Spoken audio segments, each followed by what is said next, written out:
Good morning. কি exam বলো? কি এক্সাম? জুড়ে বল, তারা শুনেনি। এসএসটি। যাও তারা বাপ মুগ্ধ হয়ে যাবে। তো hello everyone and welcome back to our channel. আশা করি তোমরা সব ভালো আছো, আমিও ভালো আছি। ও বাবা, গুড়া গুড়া বৃষ্টি আবার পড়ছে। বৃষ্টিটা ভাবলাম সকালবেলা উঠবো, কিন্তু কিসের আর উঠলো, তো আবার গুড়া গুড়া পড়লো।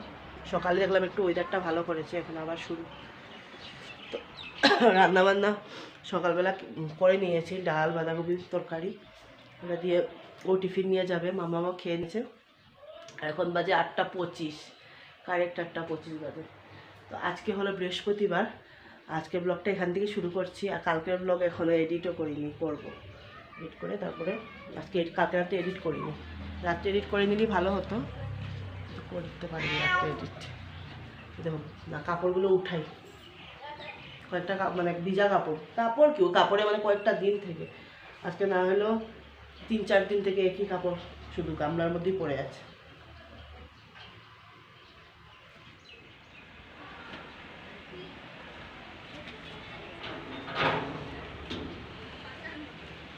আমার চান টান কমপ্লিট, আর বিছানাটা উঠাইনি, মানে কারণ ভালো করে ঝাড়তে হবে। রাত্রে না ঝাড়াটা খুব চাপের হয়ে যায়। ঘুমিয়েছিলাম, মানে অল্প একটু ঘুমিয়েছি, সরি তোমরা ভাবে সকাল সকাল ডেলি ঘুমিয়ে পড়ি, ঘুমোইনি। ভিডিওটা এডিট করছিলাম, এডিট করে আজকের ভিডিওটা ছাড়লাম, ছেড়ে পাবলিশ করে তারপরে মানে ভাবলাম যে ঠাকুরকুর দেবো, তো বুঝতেই পারছো আর দেওয়া হয়নি। তো চান করে নিয়েছি, চান করে নিয়ে এখন সকালে তো গজ্জা দেওয়া হয়েছে, এখন এত একটু ভালো করে দিয়ে আগে বিছানা না ঝেড়ে গজ্জা দিলে হবে না। কারণ রাত্রেবেলা না বন্ধুরা, মানে ঘুমানোর সময় যদি বিছানা ঝাড়তে হয় অনেকটা চাপের হয়ে যায়। রান্নাবাড়া করতে করতে আমার খেতে খেতেই বেজে যায় 11:30 12:30। তারপরে না আর শরীরে মানে শরীর ছেড়ে তখন যে বিছানা ঝাড়ি, বিছানা পরিষ্কার, বিছানা না ঝাড়লে দেবে ভালো করে ঘুমও আসে না। তো তার জন্য আজকে ভাবছি ঝেড়ে উপরে একটা বেড কাভার দিয়ে দেবো, তাহলে এই কি উপরে একটা বেড কাভার দিয়ে দেবো, তাহলে হয়ে যাবে। এখন বাজে 12টা বাজার 10 মিনিট বাকি। আর এই যে সব কিছু কাপড় চোপড়ও গুছিয়েছি, আর রান্নাঘরের বেশি নাই, 1-2টো বাসন, তার জন্য।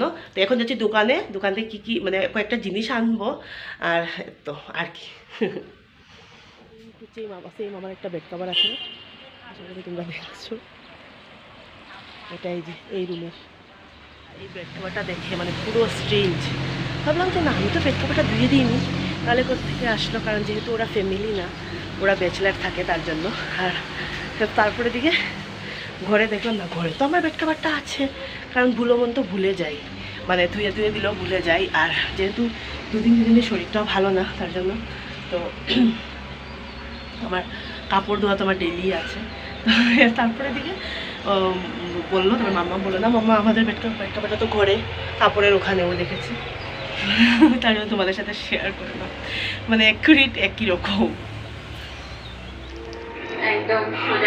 এই যে দোকানে গিয়েছিলাম, কেক নিয়ে আসলাম, 1 প্যাকেট কেক, 2 প্যাকেট নিয়ে এসেছি। মামাম খাবে 1 প্যাকেট, আমি মামাম তো নেই, ও আসলে খাবে, আর আমি 1 প্যাকেট খাবো, কারণ অনেক ইচ্ছা করছিল দোকানে দেখে কেকটা খাওয়ার জন্য। আর আমাদের ঘরে সবসময় কাপ কেক আছে, তোমরা জানোই, মেয়ে আমার ভালোবাসা, জানি না এই কেকটা খাবে কিনা।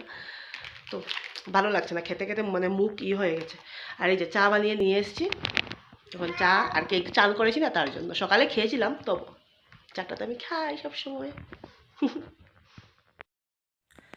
গান চালিয়ে শুরু করে দিলাম একটু মা ছেলের নাচ। দেখো বন্ধুরা, এই যে আমার এঞ্জু কেন রেগে আছে বলো তো বন্ধুরা? এঞ্জু রেগে আছে কারণ ওকে আমি কালকে মানে গতকালকে রাত্রে একটু মার দিয়েছিলাম, কারণ ও সবসময় মানে কি করবে, ওই শয়তানি করতে থাকে না দীক্ষুর সঙ্গে, তার জন্য ওর প্যান্টের মধ্যে কামড় মেরে ধরবে, ওর সোয়েটারের মধ্যে এরকম করতে করতে দীক্ষু প্যান্ট, তারপর সোয়েটারের হাতাগুলো ছিঁড়ে নিয়েছে, টেনে ধরে সোয়েটার হাতা। ও মনে করে ওগুলো খেলা, কিন্তু কোনো সময় তো দাঁত টাত লেগে যায়। এমনি তো ভ্যাকসিন মারাই আছে, তবু তো তার জন্য সকাল মানে দুটা দিয়েছিলাম রাত্রেবেলা বলে, সকালবেলা দেখো কী করছে আমাকে। ওর মাথাটাই গরম, আর তার মধ্যে আমি আরও ডোরটাও ওই করে রেখেছি, খোলা রেখেছি। ও তো বেরোবার ইচ্ছা, ডোর খোলা যখন, আমি কেন ঘরে থাকবো, তার জন্য। তো এই যে বিছানা সব কিছু কাজ সেরে নিয়েছি, সেরে তারপরে এদিকে কিন্তু আমার টিভিতে কিন্তু টিভি গানটা ইয়েতে বক্সেতে কানেক্ট করে নিয়েছি, এখন শুনছি হোপারের মধ্যে। আমার না, তোমাদের কার কার ভালো লাগে গান শুনে শুনে কাজ করতে?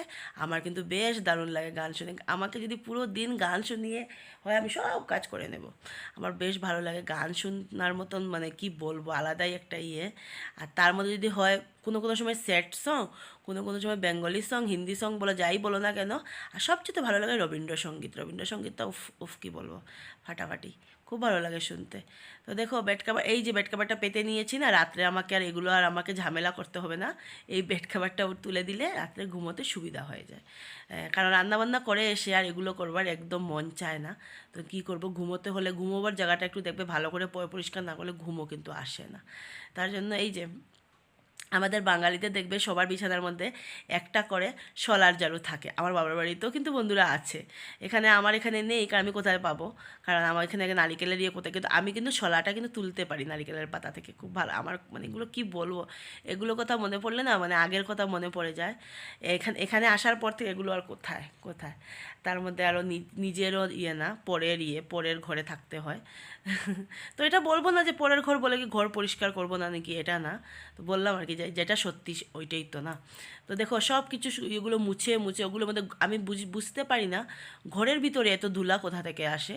মানে এই জায়গাটা কিন্তু প্রায় বেশিরভাগ অমিতই পরিষ্কার করে। আমার ঘরের বেশিরভাগ জিনিসই অমিতের চোখে যদি ধুলা টুলা পড়ে ও ভালো পায় না, সবসময় মানে একটু পরিষ্কার করে রাখে।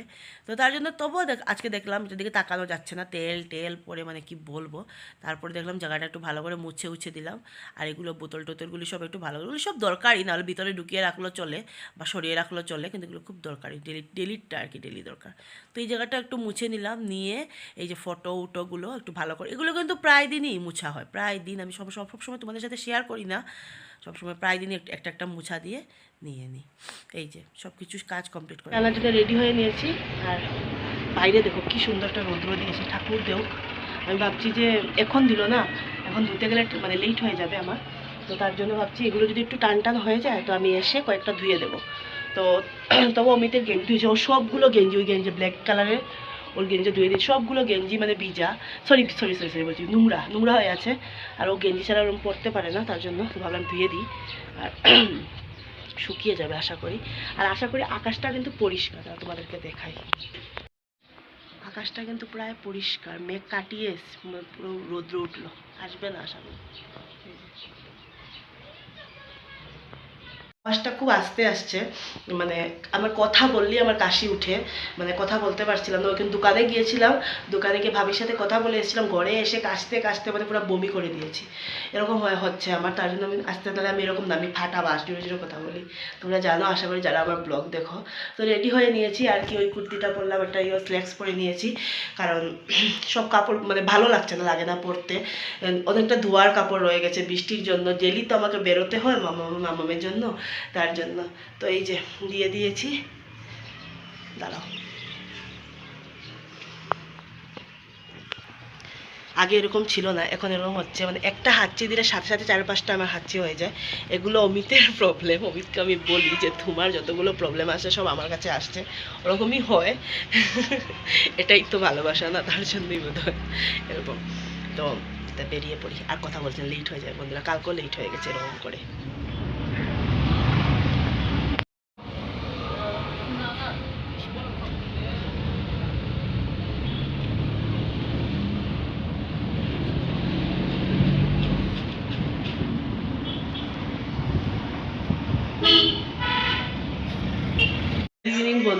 গুড ইভিনিং বন্ধুরা, এখন বাজে 7:20।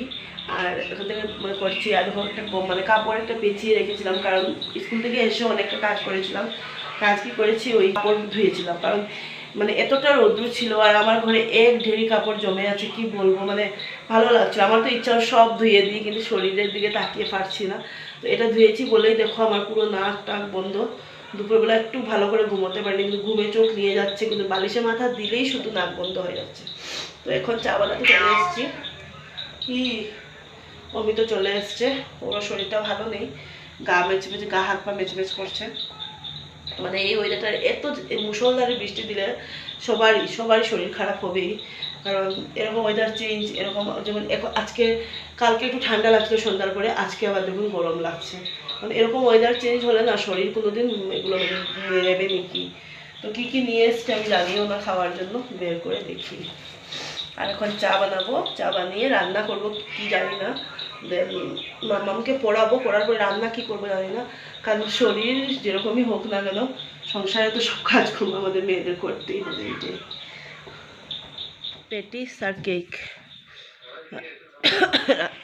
এখানে খাচ্ছে, আর আমি এই যে বসলাম নিয়ে।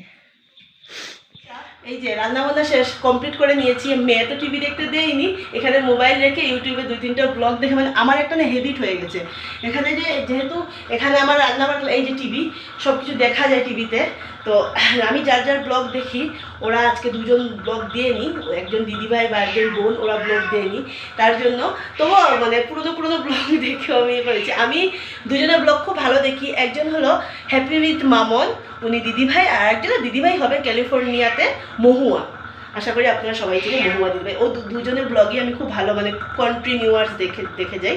আর মর্নিংয়ে দেখি আমি MS ফ্যামিলির মন্দিরা দিদি, ওনার ব্লগ। তো কি বলো, আর সরি প্রিয়ঙ্কা টাইমস টুডেতে দেখি আমি প্রিয়ঙ্কা দিদির ব্লগ, কারণ উনি আমাকে সাপোর্ট করেছেন। আমি সারা জীবন যতদিন মানে আমি ব্লগ করব, আমি প্রিয়ঙ্কা দিদিভাইয়ের ব্লগ দেখে যাব, কারণ উনি আমাকে অত বড় একজন ইউটিউবার হয়ে আমাকে যে কমেন্ট করেছেন, আমি এটাই অনেক আমার ভিডিওতে দেখবেন প্রিয়ঙ্কা দিদির কমেন্ট থাকে। কিন্তু এখন আর সে বকবক করবো না, এখন একটু ভালো লাগছে কারণ গার্গেল করেছিলাম তার জন্য।